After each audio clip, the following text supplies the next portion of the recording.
Totally Useless Information with Nick and Roy is brought to you in part by Tom's Place, the finest in men's fashion, located in Toronto at 190 Baldwin Street, in the heart of Kensington Market. Or visit toms-place.com.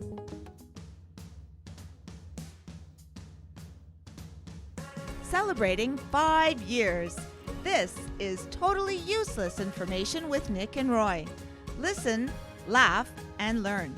What does Nick have in common with cows? Do chickens dream?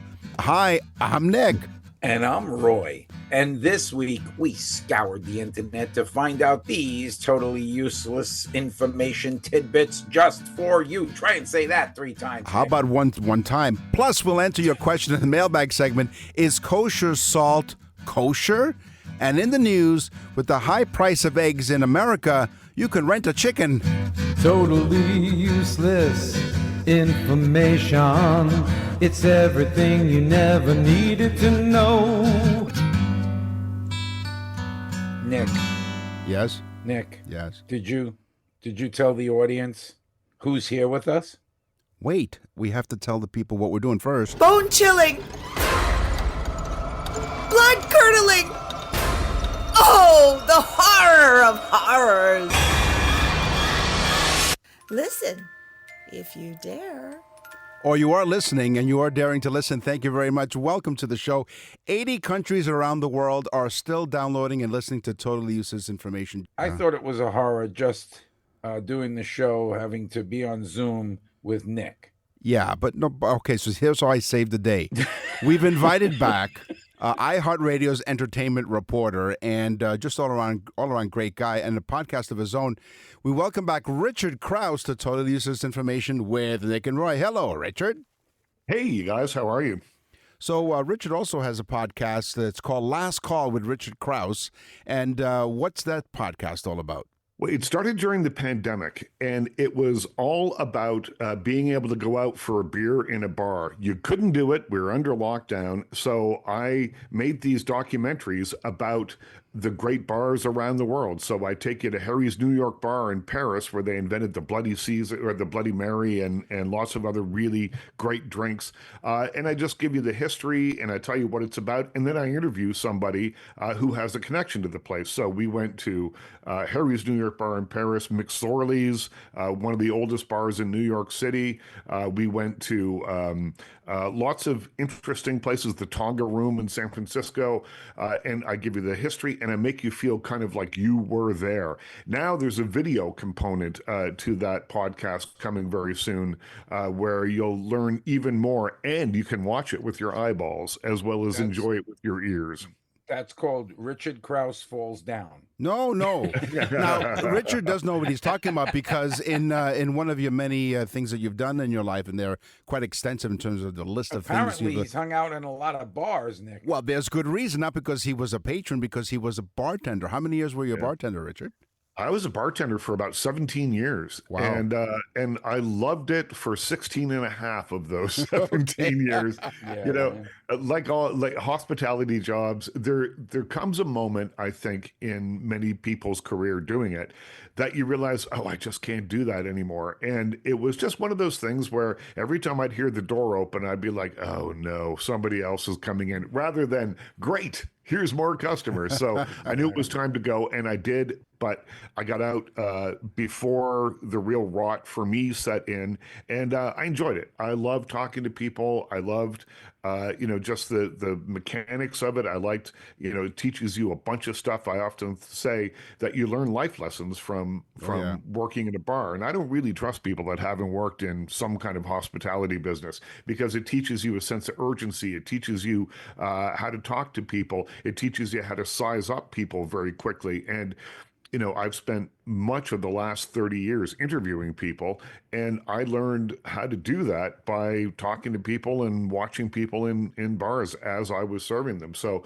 a great job. Would you, Richard, would you feel more comfortable if Nick and I got drunk right now and spoke to you? I would. That would make me feel right at home. Well, and it was for me a great job, because while I was doing that job, I was also doing other things. I wrote my first few books while I was bartending.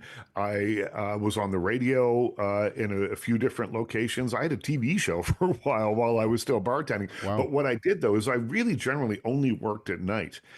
So I had my days free to do all my other business. It's a great way to make cash and kind of keep yourself afloat while you're thinking of doing something else. Yeah. How And ironic is it, Nick, that our topic is horror, yeah. and Mr. Krause just said, I do most of my work at night. Yeah.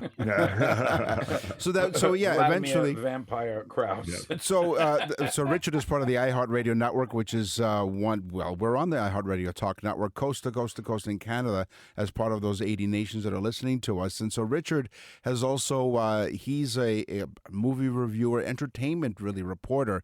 And what's your slogan? You watch bad movies so you don't have to. Yeah, I watch bad movies so you don't have to. That's right. That's Yeah. right. And some weeks it's more true than other weeks. Although this week I've seen 6 movies so far, and I watched one bad one, which I won't tell you about because it hasn't come out yet. But I watched one bad one, so you won't have to. So we invited you to come on the show to talk about horror movies and some useless information about that genre. So hit us with one right off the bat. All right, the question is, what was the first movie to feature a toilet flushing and actually show the water going down the bowl? Roy's House. No. Was that it? No. No. That would also require a plunger, Nick. Right. Yeah, we are full of useless information. I don't know. How many years ago was this? Maybe because the way you asked the question, I would imagine this was not a recent movie. Well, it's not recent, but it doesn't go back as far as you might imagine. I don't know. Nightmare on Elm Street. No. It goes back further than that. Okay. Roy, do you have a guess? I would say like Psycho. Psycho is right. Hitchcock was good for that. There you go. Yeah, well, Psycho is right, but it's funny because it's not the way I worded the question is kind of the proper way, because it wasn't the first movie to include the sound of a toilet flushing or showing a toilet flushing. So there was a thing in Hollywood called the Hays Code, and the Hays Code came in after the kind of Wild West origins of the movie business. So if you look at a lot of silent movies, from the very, very early days of filmmaking, there was nudity, there was sort of an anything goes kind of ethos. And then the Hays Code came in. Once movies became America's most popular entertainment, the Hays Code came in and said, all right, there's things here you can't be doing anymore. And one of them was to show a toilet on screen. It was just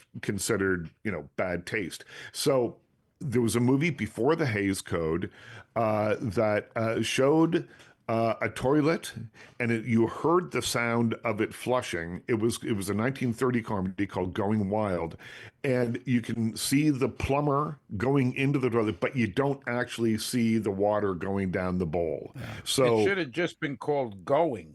That would have helped. But that's the distinction. So Psycho is the first one to show the water going down the bowl, but it was not by a long shot the first movie to show a toilet or have the sound of a toilet flushing. Here's something else that was on screen that for the very first time. It was the plumber's butt crack for the very first time in cinema. Yeah, that's. I got one for Richard. One of the original, meaning one of the first horror films, was a silent movie, was a silent film. Mm-hmm. Yeah. It was called The Unknown, 1927, and it was called The Unknown. Do you know about this film? I know about it. I don't think that, if I'm remembering correctly, there's a number of movies that were made in and around the time, at that time, that are lost. Right. Well, here's the ironic. See, that I'm glad you said that, because this is the most funny, ironic twist of all time. The film is found decades later in the French cinématique, or whatever it's called. Yep. It's the Cinema Museum of France. It's found and it was not found before because the can is marked unknown. It's the name of the film. Wow. That's great. So somebody finally opens it up and runs it and says, wait a minute, this is not unknown. This is the name of the Wow. film. It was in 1927, one of the first horror films, and it's called The Unknown, and And it is now found. And it was And I'm going to find it. I want to see it. That leads to my next question for you, because that's one of the first horror films. But what is widely considered to be the first horror film ever made? And it predates. I saw a Unknown. home movie of Nick. no. It even predates that. Oh, it goes way back then. could Gee, that thanks, be? thanks, Richard. See, Roy's 2 months older than I am, right? But he forgets that because he's older. Yeah. The very first horror movie, way back before, what year did you say yours was, Roy? 1930 something, 20 something. 1927 is a silent. Are you talking about a talkie or silent? I'm talking about the first horror film ever made, and it is very definitely a silent film. Yeah. Oh, by the way, here's a clip from that movie. Yeah. There you No, go. Would it be Dracula? No, that's those are talkies, and that came back. That came afterwards. This one is from 1898, so it makes it among the first handful of films ever made, and it is called The House of the Devil, and it's a brief kind of pantomime sketch that shows an encounter with the devil and some phantoms, and there are some parts of it that are.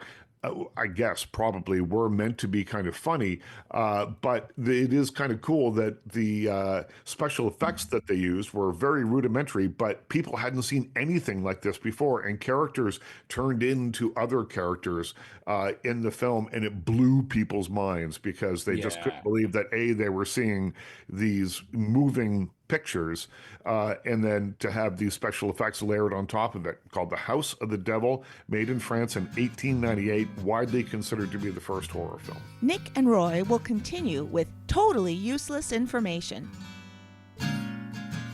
We're back with totally useless information with Nick and Roy. Listen, laugh, and learn.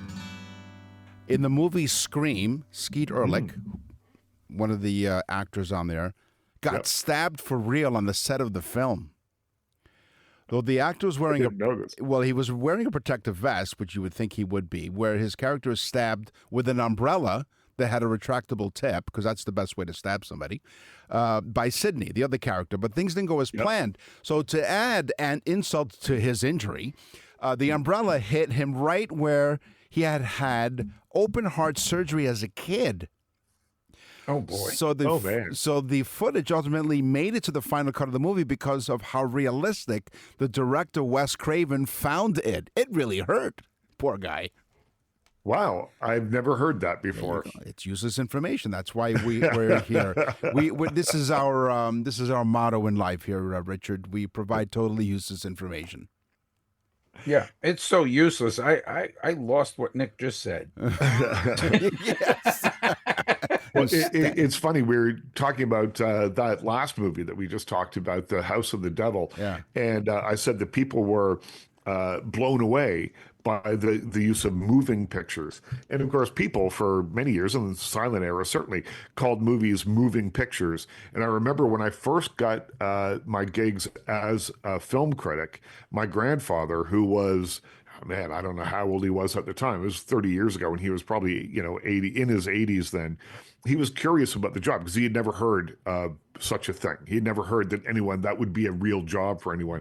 And he asked me, so how many times a week do you go to the moving picture show? Which I was kind of like, I thought that sounded great. So going back to Psycho for a second. So that was the very first movie that showed a toilet flushing and you saw the water go down. Yep. It was a black and white film, of course. Now, there was a lot of blood in there, in that shower scene especially.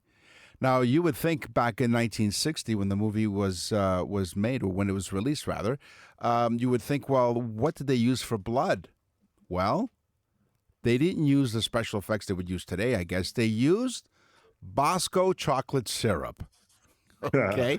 And because, it was black and white, so the color wasn't important, but the consistency of the thick chocolate syrup that made the blood realistic in the movie Psycho. Bosco.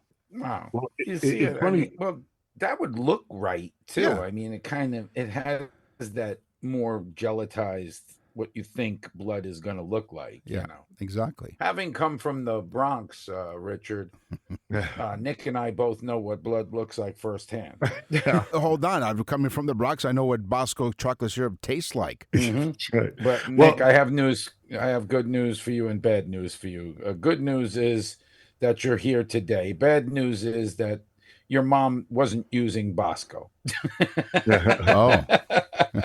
Listen, in the movie Poltergeist, mm, the character of Robbie is being choked, I believe, by a demonic clown or something. right. Yeah. And the boy really starts turning purple. It's not until he really starts turning purple that Spielberg realizes he's actually being choked. Oh. So Spielberg yells cut, and they rush in, and he was being physically choked at the time, and they didn't even know it. So it made the scene so real looking in Poltergeist. If you guys ever get a chance, watch it again. I will. I just watched it recently, during certainly during the pandemic, and we started going back and watching older movies that we hadn't seen for a long time, and we've continued doing that. And Poltergeist we just watched a little while ago, but I'll rewatch it again to keep an eye open for that scene. Yeah. Nick goes to a Polish festival. They call it Pokergeist. Yeah, and I'm always the dealer. The Exorcist is another one of those really classic horror movies, Yeah. but not everyone really were fans of The Exorcist. In fact, it was banned in certain places because, the story of a young girl possessed by a demonic face, while the film's shocking content stirred enough outrage to get it banned in parts of the United Kingdom. Yeah. They had very strict rules about what could play in cinemas all the way right up till kind of the 90s when the video boom VHS came in. They had things called video nasties that were banned, but they were not shy about chopping up films and banning things outright. Well, that movie... Well, two pretty Yeah. crazy stories. For The Exorcist, we were in church on Sunday, and the Monsignor, who never really came out and did church, did the actual mass. Right. He comes out during the homily and says, if you are in the parochial school, and you're found going to the movie theater to see the movie The Exorcist, you will be expelled from school. Wow. Jeez. And so we snuck in through the back entrance, being the good Catholics we were. Yeah. We snuck in through the back entrance, which was A, against what the Monsignor said, and B, illegal. So, but we snuck in. And when I saw the film, I was young. And I said to my brother, we shouldn't be here. This is really bad. We shouldn't be here.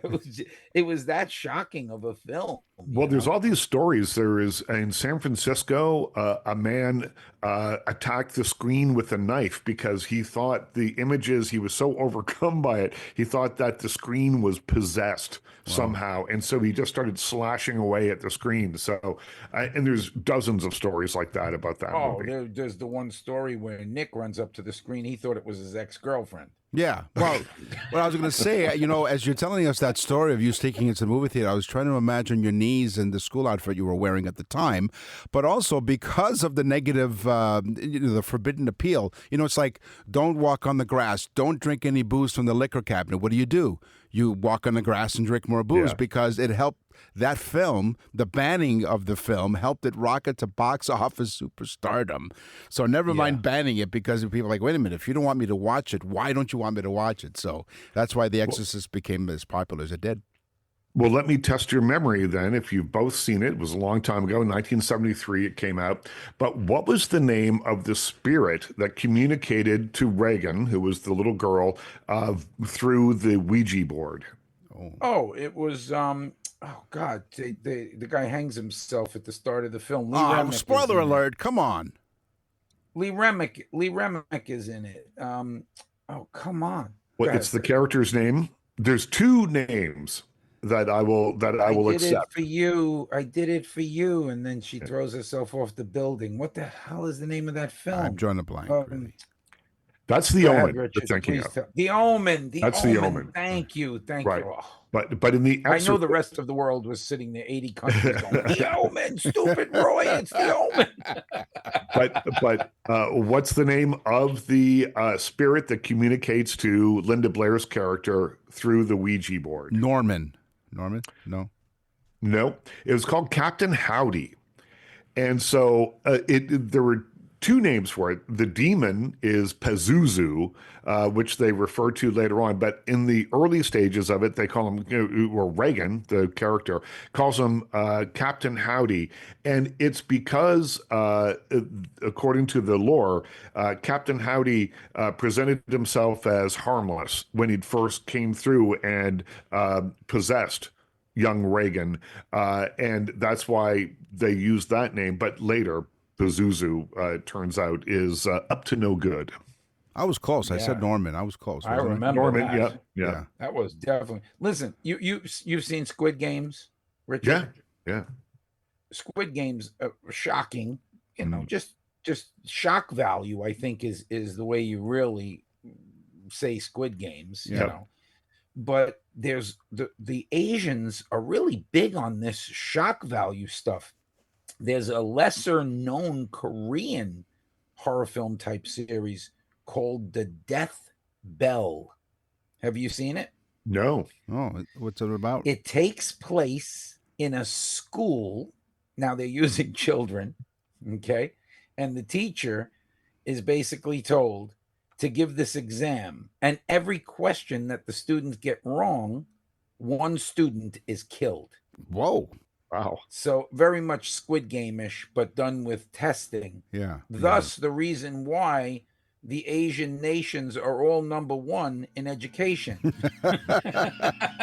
They have great study habits. Absolutely. Nick and Roy will continue with totally useless information.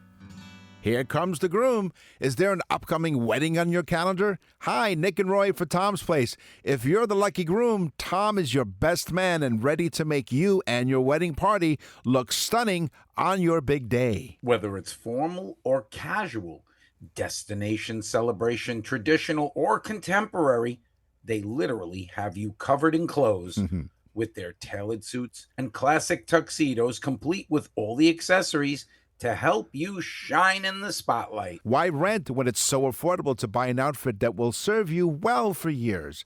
For the father of the bride or groom or a special guest needing elegant attire, Tom's Wedding Specialist help you save more and dress better. Discover more, including Canadian-made brands. Make sure you enter the wonderful wedding contest at toms-place.com. That's toms-place.com to win a $500 credit for your wedding party. Tom's Place, 190 Baldwin Street in the heart of a Kensington Market in Toronto. Tom's Place will suit you. You're listening to Totally Useless Information with Nick and Roy. Listen, laugh, and learn. We have iHeartRadio's Richard Krause with us as a guest once again. He's been on with us before, but we're talking about horror films. Yeah. What movie shot in Canada is considered to be the first modern slasher movie? Ooh, in Canada? Yeah, it was shot in Canada. I'll even tell you the director's name, Bob Clark. He was American, but made a lot of movies in Canada, like Porky's and A Christmas Story. What is it? The movie, it's called Black Christmas. And without that movie, you might never have had Jason Voorhees, Freddy Krueger, or Michael Myers. This is the story of a sorority house. There is these terrible, menacing phone calls that come from someone named Billy. And at first, you know, they're just phone calls and the girls kind of ignore them. And then they realize, bum, bum, bum, the phone calls are coming from inside the house. And then lots of terrible things happen. But it set the template for so many movies that came afterwards. The idea that these teens were going to be stalked and hunted literally by an unknown or unrelenting force.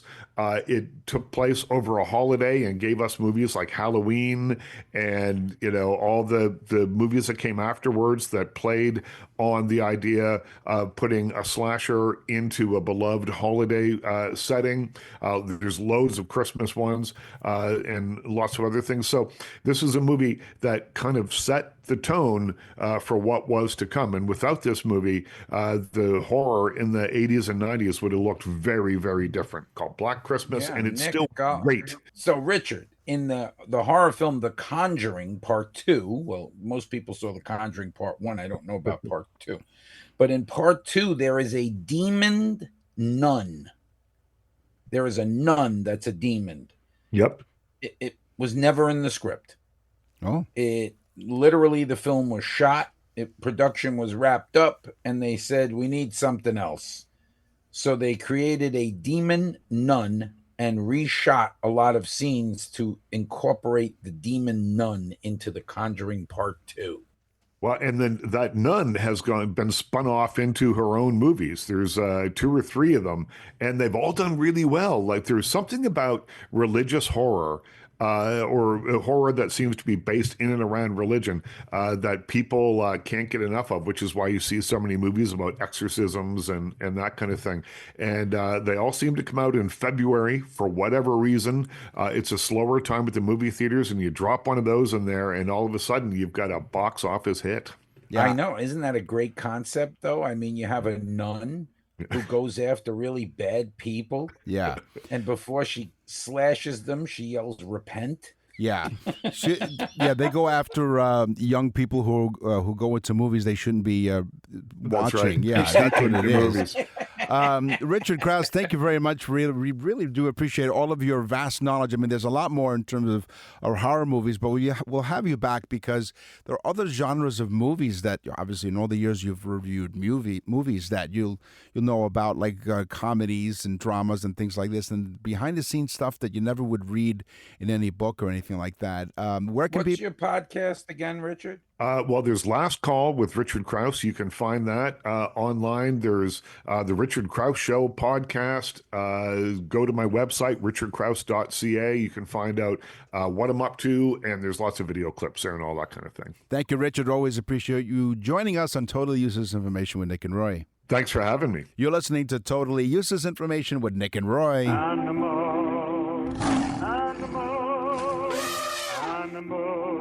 Crazy animals. One of the first original jingles here on Totally Useless Information with Nick and Roy. I'm going to give you my teaser because I know you've been scratching, waiting to hear this. Do chickens dream? Yeah, I want to know. Chickens' dreams are complex, as you would imagine that they would be, but similar to dogs and cats who may act like they're chasing something while asleep, chickens also have very vivid dreams. They experience rapid eye movement, and the researchers don't know what they're dreaming about yet, but they do know that there's something going on with the REM sleep. What the cluck? What could they possibly be dreaming of? I don't know. Chicken soup? I'll tell you the truth. They took my eggs. Dolphins, Nick. Dolphins. Yes. We'd be remiss if we didn't speak about dolphins. Flipper. They're extremely smart animals. In fact, they're also party animals. Really? Oh, yes. I see what you did there. They're party animals. Very good. You like that? Yeah. Very good. A little play on words, but they poke pufferfish. Oh, why? The pufferfish gives off this dangerous toxin that it sends out of its body to get predators away from it. Okay. Through the years, the dolphins have figured out how to poke the pufferfish just enough so that it releases a little bit of toxin, which the dolphin ingests. They get stoned. They literally party, and they do it in group setting. Oh, really? Yeah, so they all go, come on, let's poke a puffer. And there's a bouncer there, outside the pool that they're partying at. There's a bouncer. There's a bouncer that's like a shark, probably a big shark. Yeah, exactly. It's like, you guys have had enough puffer. How about ants and traffic? So, if you think about it, when you see a group of ants, whether on one of those nature channels or you just happen to be, walking along on the sidewalk and see a whole bunch of ants, because that's what I've experienced. I you know that the uncles are close. Oh, absolutely. So here's the thing: they never really collide, against each other. Like they don't. They just go in this sort of uniform kind of way in these groups. That's why of ants. their insurance is so cheap. Oh, it is, absolutely. So ants can avoid traffic jams simply by adjusting their behavior to changing conditions. If only human can adapt that concept. So this self-regulating behavior is different of how humans handle traffic, as I just said. And scientists are studying for ways to improve traffic flow. So they're using ants in the way they maneuver about. By dividing themselves across multiple routes, ants maintain traffic speeds and prevent congestion, effectively stopping traffic jams even before they start. Now, some ants also respond to increased traffic by leaving less pheromone, which decreases the attractiveness of a trail and may encourage ants to find alternate routes. There's an animal that doesn't mess around. The lions, listen to this one. Mm-hmm. Now, most animals are scared of an apex predator, like a lion, right? They would be, yeah. Because a lion is an apex predator. But there's one animal called the pangolin. Pangolin. Now, most people don't know what a pangolin looks like. So for the sake of not being next to your phone and getting an image, it looks like an armadillo. And I know Nick is looking it up right now. No, I'm not. It kind of looks like an armadillo. My hands are up. But instead of having spiny spikes or pins sticking out of it, it has what looks like plates that can be louvered up and down. Okay? Yeah. Well, these plates are so thick, they're like nails on your fingers. They're so thick that when a lion comes to attack them, they lock down the plates, roll up like a ball, and all the lion can do is play soccer with them. Go! Or in some countries, football. Football. The proper way to name the sport. Have you ever owned cats? I have. I've had about 3 cats, 4 cats. Now, did you notice that while they sleep, they cover their eyes? Some cats cover their eyes when they sleep, and here's why. Maybe the cats that belong to you, Nick. They couldn't bear to see what was in front of them, so they cover their eyes. They're like, if I look at this guy again, I'm going to kill myself. So was it just me? I'll use up all my 9 lives at once. Just you, Nick. Just me.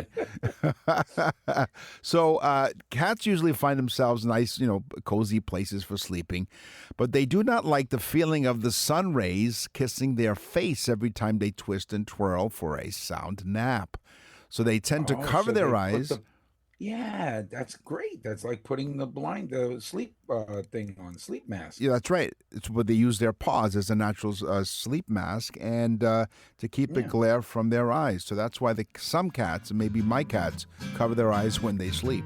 Nick and Roy will continue with totally useless information. Why don't you invite her to your love nest is my next topic, my next There's fact. a lot of sexual things with insects going on. It is, because we have sex coming up next on Totally Useless Information with Nick and Roy. This is like the foreplay, I guess. Creating an attractive, safe spawning site is a tactic used by many male fish to advertise their mate worthiness. The three-spined stickleback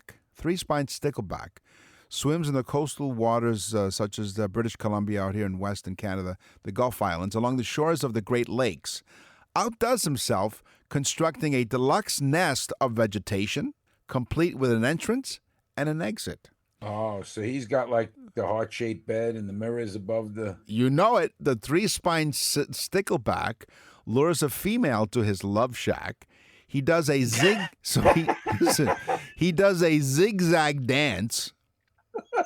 And if that fails to woo her, right, if it doesn't woo her enough, he'll try to escort her to the door. If she likes what he's done to the place, she deposits her eggs and he fertilizes them. If not, she cruises through the nest, out the back door, and out of his life. Oh my God. The three-spined stickleback. your couch doesn't match your chair. I'm out of here. That's right. Yeah, your love nest is not feng shui enough for me. I'm out of here. And he has a back door. Yeah. Just in case. Just in case. Just in case she's an adventurous fish. Yeah. Boy, look at the gills on her. Go to nickandroy.com and visit our website, and you can do many things there, and not the least of which is you can order a birthday message for your loved one. You don't have to build any love shacks or anything like that. All you have to do is go to nickandroy.com and order one of this very special, unique birthday messages for your loved one. Yeah, go on nickandroy.com, click on the Nick and Roy store, and you'll see the birthday message there. There's a sample. Listen to it. And I'm telling you, it's one of the best gifts that you could give to someone. It literally is a mini show that we create using the date and year that person was born.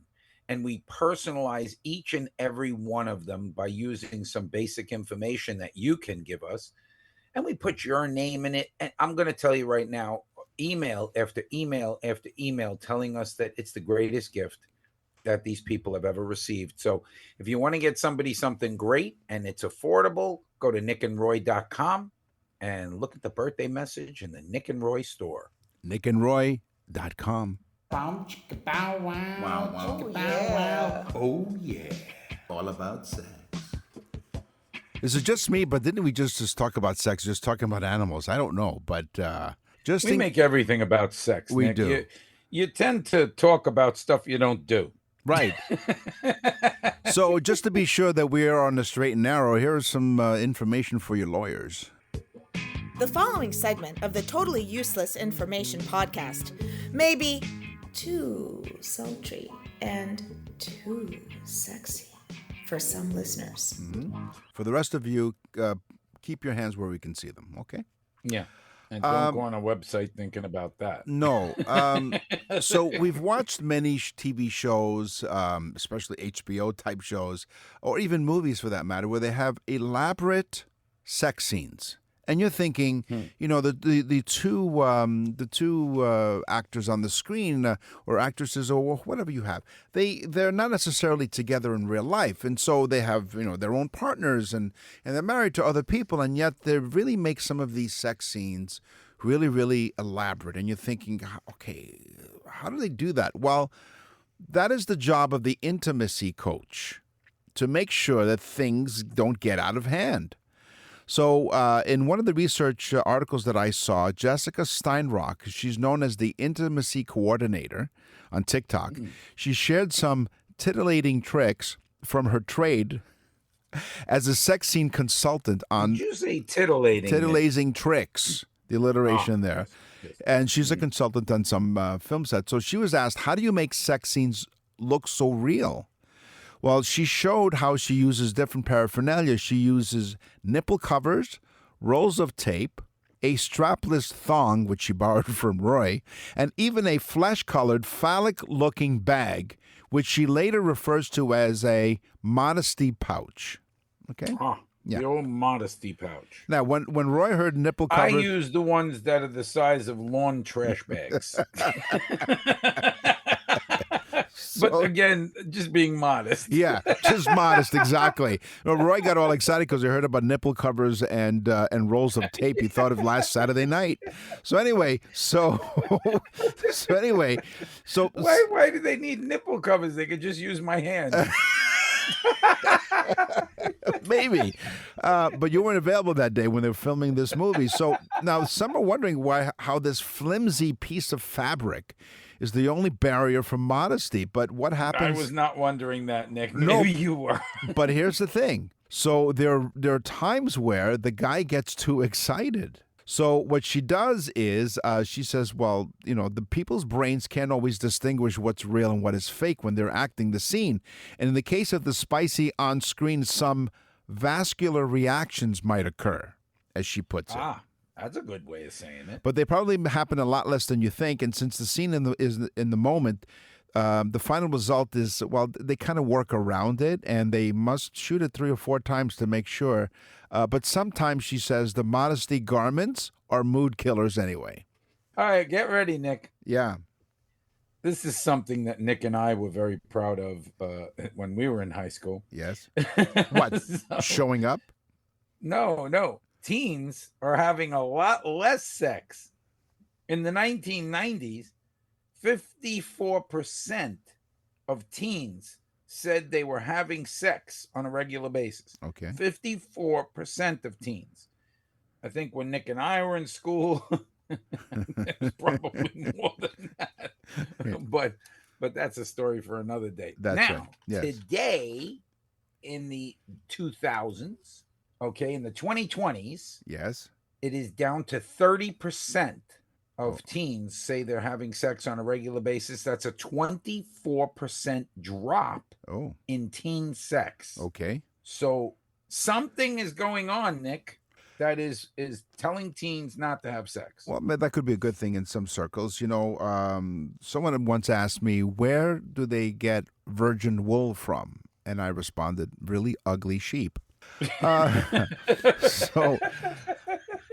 During relations and there's an orgasm at play, the pulsation that a woman feels during the orgasm is basically her uterus trying to gather sperm. There's some it's rounding it up. Well, they're round ligaments at the end of her private area. They rock the uterus back and forth during the orgasm so that the cervix has the opportunity to potentially scoop semen up that they have pulled. It's not just the uterus that's rocking, the van. If That's the van's right. rocking, don't come a knocking. That's right.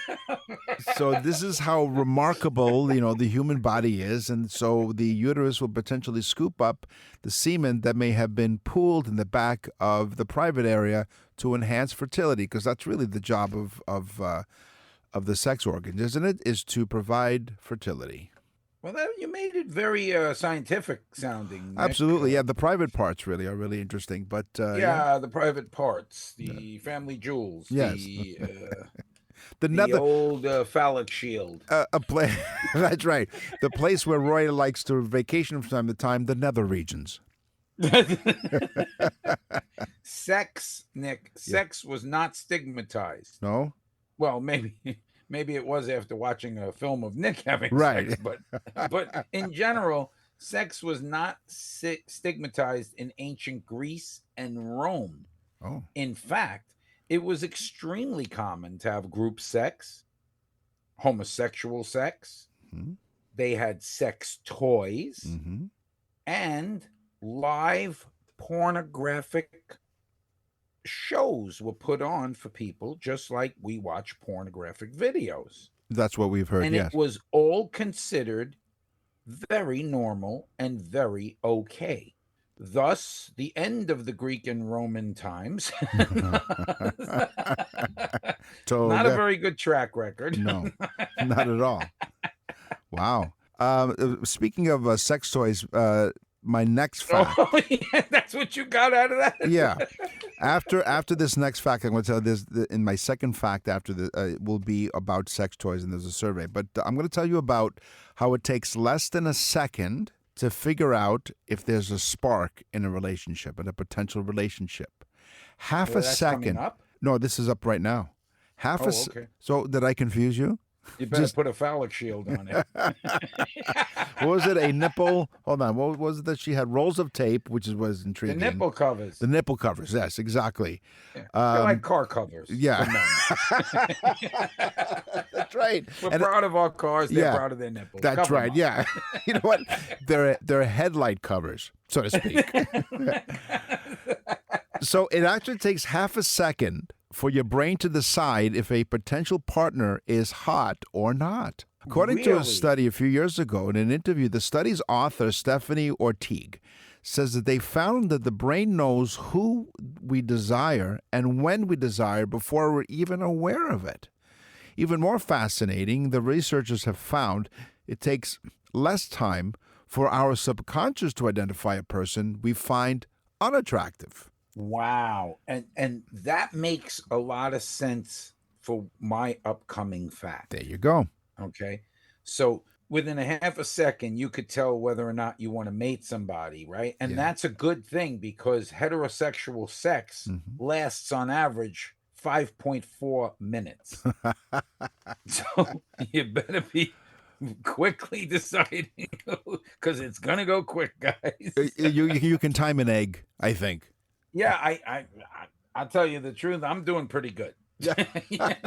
What, timing I'm an gonna egg? read this fact to my wife. Okay, yeah. Okay, that's for heterosexual sex. Okay. What do you think it is for homosexual sex? I don't know. Okay, go ahead.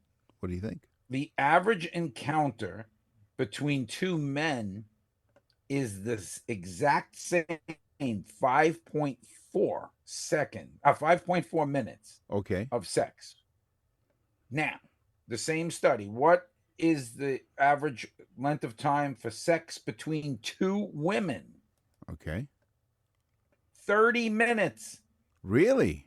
Yes, 5.4 minutes for men, two women, lesbian sex, 30 minutes. Well, that's how long usually the video is, but Right. but okay, but I figured something out in this study. Yeah. These numbers correlate to getting dressed to going out.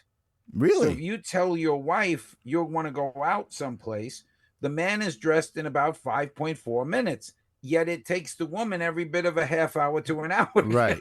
So there you go. So while you were talking about this, I was looking up some things that you can do in 5.5 minutes or 5.2 minutes. And what would that be, Nick? You can change a password to your email account. Takes you 5 minutes.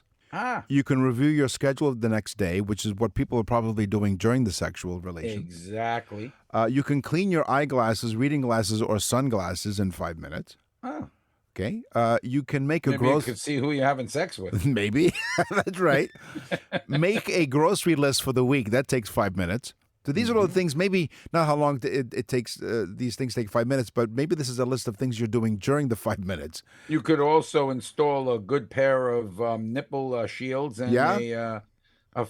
nipple covers and a phallic shield. Here's something interesting. Clearing your internet's browser, which is really Yeah. clearing of all the porn you've been watching. Exactly. Either that or playing it and watching it through. I say that, I think that 5.4 minutes is a short period of time. It is. I don't find that legitimate. No, Do you? I I don't want to brag again. I no. don't want to brag, but I No. don't find that right. No, I think it's way off. It's more like I think if you said 8 to 10 minutes, I think that would be more fair. yeah, but all depends on when you start the clock, right? So is it from the first move? Is it from when the Nick garment started the clock from the time he said I do. and amazingly, it only took half a second. Let's not get those two facts confused. How long it takes for you to know that you're going to be attracted to somebody, and how long it takes to have relations? Half a second versus 5.2. Yeah, I know, but no wonder the women are engaging in this lesbian affairs. So let's get into sex toys. I said that. Let's delve into. Nick, you said that so like you've said it before. So I've heard. Let's delve into an in-depth exploration of sex toy industry. It was presented by Bettable Research Center a few years ago, 2023. The global. Yeah, that's a great name. It is Bettable Research Center, and amazingly, there are no couches there, just chairs. Yeah. The If you take the B out, it's edible. right. Oh, wow. Now it takes 6.2 seconds. The global sex toy market is worth $40.6 billion globally. Okay, in the United States, the U.S. market of sex toys is $15.6 billion, and they're predicting in about 5 years, in 2030, the global sex toy market is expected to be worth $80 billion. Now, Unbelievable. most sex toy sales are for female products. Yeah. Uh, Well, they're going a half hour, so they need some other that's stuff. right. Now, this is an interesting stat. 69% of women 69. aged 18 to 60 have a vibrator. What? 69% of women aged 18 to 60 have a vibrator. Really? 39% prefer to use their sex toys alone rather than with their partner. Yeah, that's more of a solo thing, I think. It is. And if you're You and your wondering... Duracells. That's right. Maybe the Energizer Bunny's watching. Who knows? That's right. Just in case. And it keeps going and going and going for 5.2 and a minutes. half hour's gone. That's right. Wow. And in case you're wondering about Europeans, never mind the Americans spending, what was it, $15.6 billion? Europeans buy more sex toys than Americans. Of course they do, Nick. European men are all talk. They are. You go down south here, we know how to have sex. We're working on 6.3 minutes. In the same exact study as I quoted before, that I know people have so much interest in, lesbians reported to have an orgasm 86% of the time. Wow. Okay. That's big. Mm-hmm.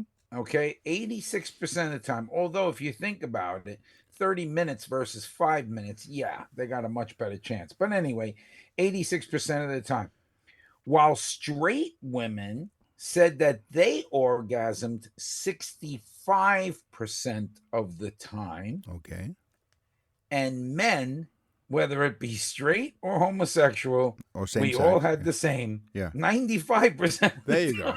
So we don't give a damn. Yeah. You know? Same Men sex. don't care. Yeah. We're there for one reason, ladies. That's it. Nick and Roy will continue with totally useless information. You're listening to Totally Useless Information with Nick and Roy. Listen, laugh, and learn. What's in the mailbag?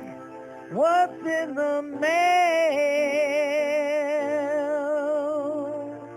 Yeah, and you should go to nickandroy.com and buy our new t-shirt.